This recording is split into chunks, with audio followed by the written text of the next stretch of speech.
In this tutorial, you'll learn how to connect QDRANT to N8N to build powerful vector-backed automation workflows. Whether you're setting up an AI assistant or managing long-term memory for your agents, this integration is the foundation you need. I'm just going to sign in using my Google account. As soon as you're in N8N, go to the personal in your sidebar, click on credentials, and here you'll see an option to add your first credential. Click on that button and then you'll have to select QDRANT from this drop down right here, or you can even search for it like this. Once you do that, click on the QDRANT API option and click on continue to create a credential for your QDRANT. Now this is where you'll configure your QDRANT API, where you'll need your QDRANT URL and your API key. A little brief, the QDRANT URL, which is this right here, is the REST endpoint that tells N8N exactly where your database is hosted. If you are using a managed QDRANT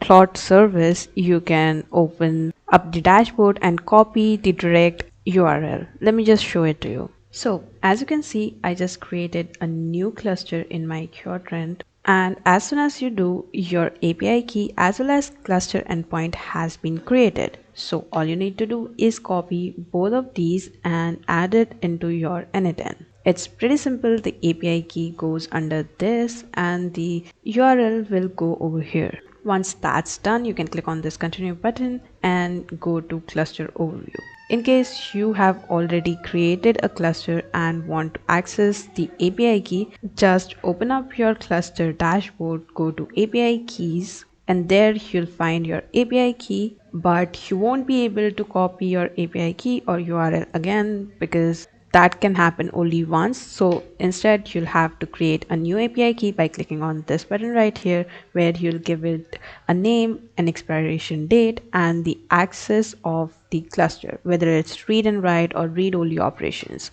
And once you have done that, simply click on the create button and it will again give you the API key. Now back in your N8N, all you need to do is save this credential, and then also this was our flow for your cloud setup. But if you have a self-hosted deployment, ensure that you have explicitly enabled and configured an API key within your configuration file or environment variable so that your instance is securely protected. Now your integration is fully complete. From here on, whenever you want to add a vector store node or QDRANT node into N8N workflow, you can simply select the credential. Let's check out an example in our workflow.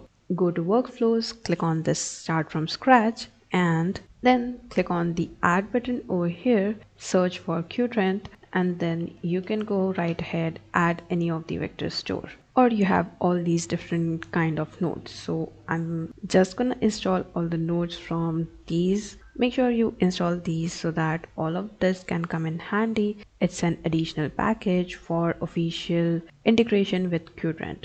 So now once it's installed, I can simply click on any of these, and then for credential, as you can see, it is pre-configured, which is the credential that we just saved. So this unlocks the ability to upsert embedding, perform similarity searches, and seamlessly bridge your unstructured data with your automated workflows. Hope this helped, and I'll see you in the next one.